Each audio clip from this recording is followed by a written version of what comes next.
अस्सलाम वालेकुम। धरती टीवी न्यूज़ सां गॾु मां फौज़िया एजाज़। सभ खां पहिरियां हेडलाइन।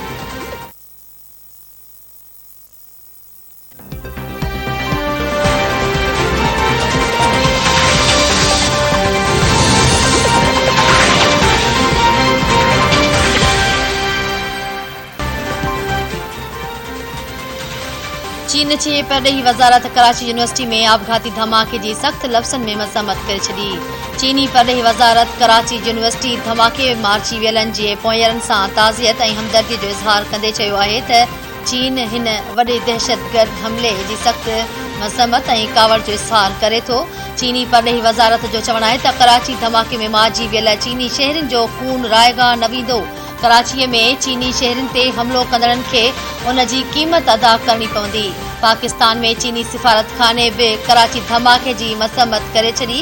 पाकिस्तान में चीनी शहरनि जी सिक्योरिटी यकीनी बणाइण लाइ असराता क़दम खणण जी दरख़्वास्त कई आहे। चीनी सिफारतखाने जो चवणु आहे त पाकिस्तान मुस्तक़बिल में अहिड़नि वाक़िअनि खे ॿीहर थियण खां न ॾे।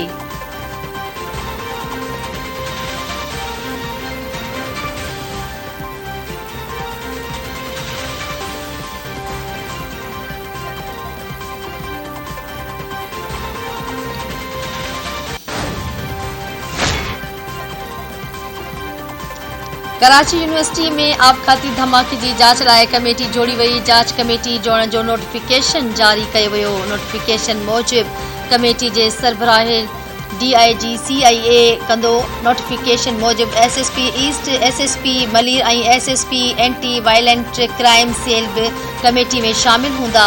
पुलिस अख़्तियारनि जो चवणु आहे त केस ते CTD ऐं रेंजर्स जूं टीमूं बि कमु करे रहियूं आहिनि।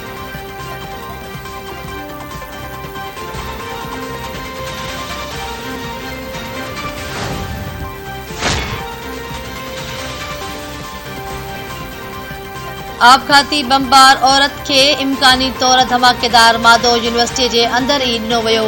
एडिशनल IG कराची ग़ुलाम नबी मेमण चयो आहे त आपघाती बमबार औरत जी सुञाणप कई वई आहे।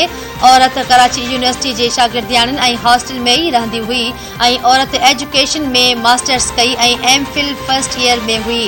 कराची यूनिवर्सिटी जे रिकॉर्ड खे चेक कयो पियो वञे। कराची यूनिवर्सिटी जे पंहिंजी सिक्योरिटी आहे ऐं अंदर रेंजर जी विंग बि आहे। कराची यूनिवर्सिटी जे हवाले सां सिक्योरिटी ख़दशा न हुआ। मुमकिन नाहे त यूनिवर्सिटी में ईंदड़ शागिर्दनि ऐं माण्हुनि जी तलाशी वरिती वञे।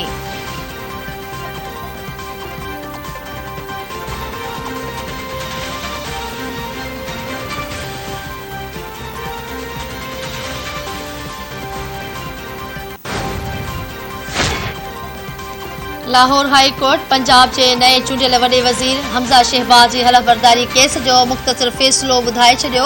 Chief justice Lahore high court justice Amir Bhatti महफ़ूज़ कयल फ़ैसिलो ॿुधायो। सुभाणे ताईं गवर्नर या कंहिं नुमाइंदे ज़रिए वॾे वज़ीर खे कसम खणाइण जो हुकुम। अदालत मुख़्तसर फ़ैसिलो ॿुधाईंदे चयो आहे त 25 ॾींहनि खां सूबे में हुकूमत मौजूदु नाहे। कसम खणाइण में देर आइन जी ख़िलाफ़ आहे। अदालत फ़ैसिले में चयो आहे त हाई कोर्ट ऑफिस अॼु ई फ़ैसिलो सदर ऐं गवर्नर खे मोकिले।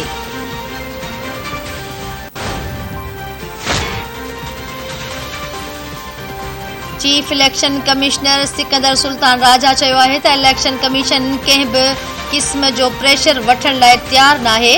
फॉरेन फंडिंग केस जो फ़ैसिलो मेरिट ते थींदो। PTI फॉरेन फंडिंग केस जी ॿुधणी chief election commissioner Sultan Raja जे सरबराही में थी।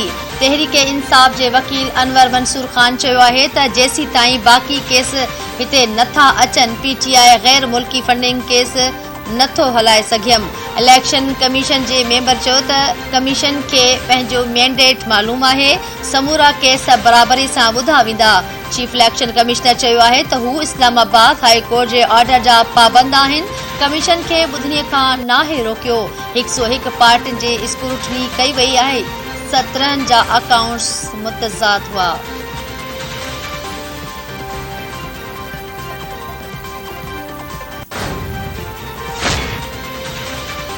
केस मां धार करण लाइ हर हरबो इस्तेमालु कयो वियो। केस में इल्तवा लाइ कोशिशूं कयूं पयूं वञनि।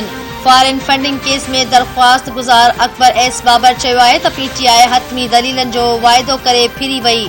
तहरीक इंसाफ केस में ड्रैग चाहे थी। इलेक्शन कमीशन केस जो फ़ैसिलो करे।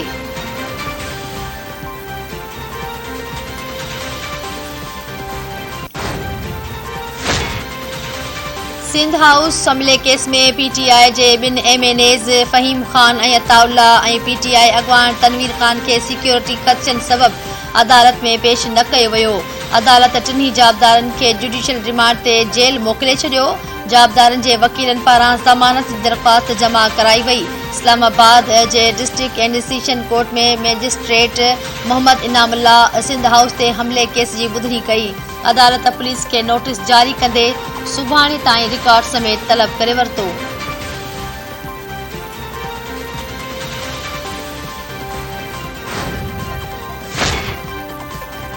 मरियम नवाज़ उमिरि जी अदायगी लाइ पासपोर्ट जे हवाले लाइ ॾिनल दरख़्वास्त वापसि वठी छॾी। मरियम नवाज़ जे उमिरि जी अदायगी लाइ पासपोर्ट जी हवालगी जी दरख़्वास्त ते लाहौर हाई कोर्ट जे जस्टिस अली बाकिर नजफी ऐं जस्टिस सरदार अहमद नईम ते ॿधल 2 रुकनी बेंच ॿुधणी कई। ॿुधणीअ दौरान मरियम नवाज़ जे वकील अमजद परवेज़ पंहिंजी दरख़्वास्त वापसि वठी छॾी। अमजद परवेज़ चयो आहे त खेसि संदसि असील मरियम नवाज़ दरख़्वास्त वापसि वठण जो चयो आहे। अदालत मरियम नवाज़ जी अपील वापसि वठण जी दरख़्वास्त ते ख़ारिज करे छॾी।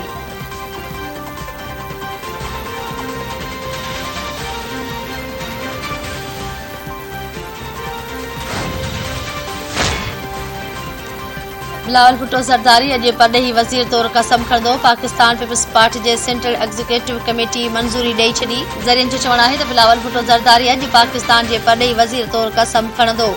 नून लीग जे रेंज मूजिबि इम्कान हुआ त लंदन में मुस्लिम लीग नून जे क़ाइद नवाज़ शरीफ़ सां मुलाक़ात खां पोइ बिलावल भुट्टो ज़रदारी परॾेही वज़ीर जो कलमदान क़बूल करे वठंदो।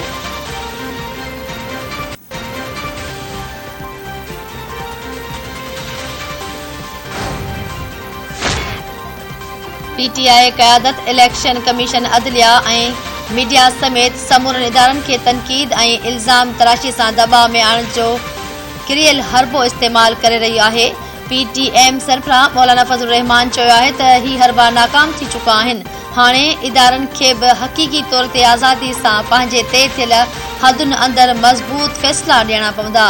फॉरेन फंडिंग केस उन सिलसिले जो पहिरियों टेस्ट केस आहे।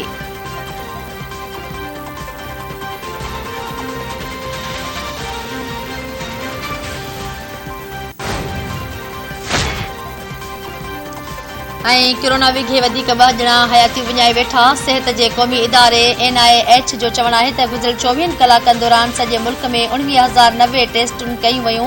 कोरोना जा 117 नवां केस साम्हूं आया आहिनि। कोरोना जे हाकारी केसनि जी शरह 0.61% रही। सॼे मुल्क में इलाज हेठि 145 कोरोना में वरतल माण्हुनि जी हालत ॻणितीअ जोगी आहे।